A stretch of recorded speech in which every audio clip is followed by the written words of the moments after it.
समतामूलक समाज की जो परिकल्पना है, जो इनइक्वालिटी की आप बात कर रहे हैं, और समाजवादियों ने या सामाजिक न्याय की बात करने वालों ने समतामूलक समाज की बात कही, तो जो हमने 3, 4, 5 साल में अध्ययन किया है, बिहार में भी देखा है, मैंने ये कहा कि जो नौकरियों में आरक्षण की व्यवस्था है ये काफ़ी नहीं है।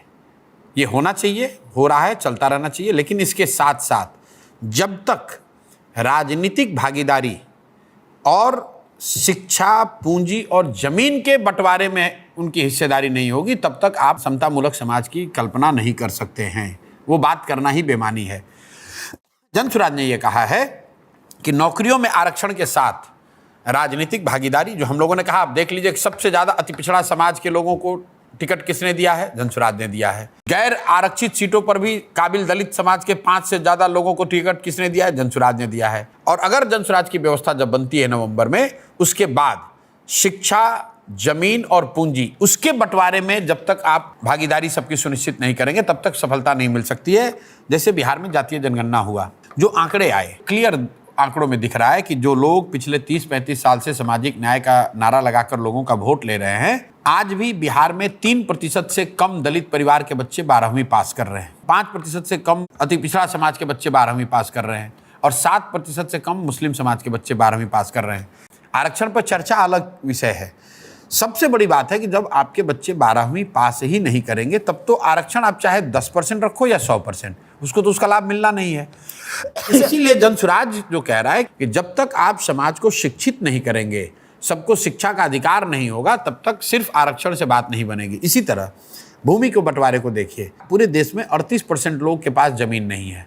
बिहार में 60% लोग भूमिहीन हैं, और इसका एक बड़ा कारण यह है कि आज़ादी के बाद बिहार में भूमि सुधार को लेकर कोई प्रयास नहीं किया गया है। तो हम लोग ये चाहते हैं कि जब जनसुराज की व्यवस्था बने तो भूमि सुधार लागू हो, और कई लोगों को ऐसा लगता है कि भूमि सुधार लागू कीजिएगा तो सवर्ण लोग आपसे नाराज हो जाएंगे। ये बिल्कुल गलत अवधारणा है। सबसे पहले तो आपके अध्यक्ष जी नाराज हो जाएंगे। नहीं, कोई नाराज नहीं होगा।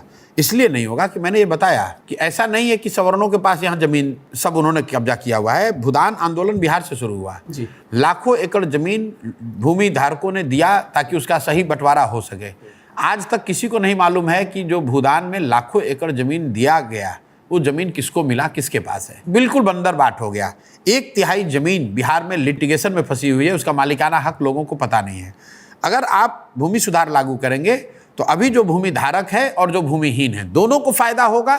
2-3 साल के अंदर बड़ी प्रक्रिया होगी, लेकिन 3 साल के अंदर लैंड की ओनरशिप क्लियर होगी, लिटिगेशन कम होगा, लैंड प्रोडक्टिविटी बढ़ेगा और लैंड में इन्वेस्टमेंट लोग कर पाएंगे। ये आपकी बात बिल्कुल सही है। ये मैं महसूस करता हूँ जब बिहार को पढ़ता हूँ, समझता हूँ, क्योंकि जो नक्सल मूवमेंट शुरू हुआ या फिर जो बीते दिनों नरसंहार हुए या जो भी हुआ, वो एक ज़मीन का सही से वितरण ना होने की वजह से। मैं ये कह रहा हूँ, जैसे हमने अभी मुसहर समाज के ऊपर एक डॉक्यूमेंट्री बनाई, आपके पास जब भी समय मिले, साल 2 साल ज़रूर देखिएगा और अपने दोस्तों और नीति नियंता लोगों को दिखाइएगा ताकि उनके लिए बदलाव हो सके। मैं वहाँ देख रहा हूँ उनके पास एक धूर जमीन नहीं, उनके पास बोने के, सोने के लिए जमीन नहीं, बोने की बहुत दूर की बात है। मैं सवाल कंप्लीट कर ले रहा हूँ। और उन तक जो योजनाएं, जैसे मान लीजिए महादलित विकास मिशन चल रहा है, उन तक योजनाएं भी नहीं पहुंच रही क्योंकि आधार कार्ड नहीं है, वो पढ़े लिखे नहीं है। और वो 40 लाख की आबादी बिहार में, जो उनके लीडर हैं उनसे भी सवाल है, आप लोगों से भी सवाल है कि ये तबका इस तक कोई लाभ क्यों नहीं पहुंच रहा है। जो आरक्षण है वो सिर्फ कुछ जातियों में सीमित हो गया है, उन लोगों तक नहीं पहुंच रहा है जो मुसहर डोम। मैं यही बात कह रहा हूँ। सिर्फ मुसहर डोम वो तो बिल्कुल ही बेचारे हाशिए पर हैं। अब उनके लिए सरकार ने आज से 20 साल पहले एक योजना शुरू की 0.3 डिसमिल जमीन देने की, ताकि वो कम से कम घर बना सके। 0.3 डिसमिल जमीन, सरकार ने आदेश में ये कहा कि अगर सरकारी जमीन उपलब्ध नहीं है तो सरकार वहाँ मार्केट से जमीन खरीद के इनको देगी। आज तक 1.2 लाख लोगों को ही ये जमीन दी गई है। और पिछले कुछ महीनों में जनसुराज ने एक बड़ा अभियान चलाया बिहार में, 1 करोड़ लोगों से इस बात के लिए सिग्नेचर कराया कि भाई जो दलित, महादलित, अति पिछड़े समाज के भूमिहीन लोग हैं, उनको कम से कम घर बनाने के लिए जो आपने वादा किया था 0.3 डिसमिल, जो मांझी जी मुख्यमंत्री बने तो बढ़ाकर पेपर पर 0.5 डिसमिल कर दिया, उनको ज़मीन दीजिए। तो जो बात आप कह रहे हैं वो बिल्कुल सही है। ये अगर आप सिर्फ जातियों को इस तरह की योजना का लोभ दिखाकर उनसे वोट लेते रहेंगे, ज़मीन पर कुछ नहीं हुआ है।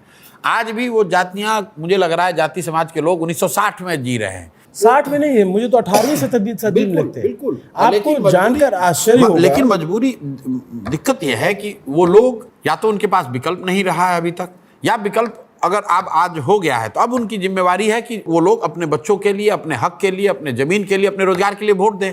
अगर वो फिर आज जाकर जाति के नाम पर उन्हीं लोगों को वोट दे देंगे जो उनको पिछले 30-40 सालों से इस दशा में रखे हैं, तो उनकी स्थिति नहीं सुधरेगी। स्कूल का बस्ता छाप पर बटन दबाएं, जन सुराज को विजयी बनाएं।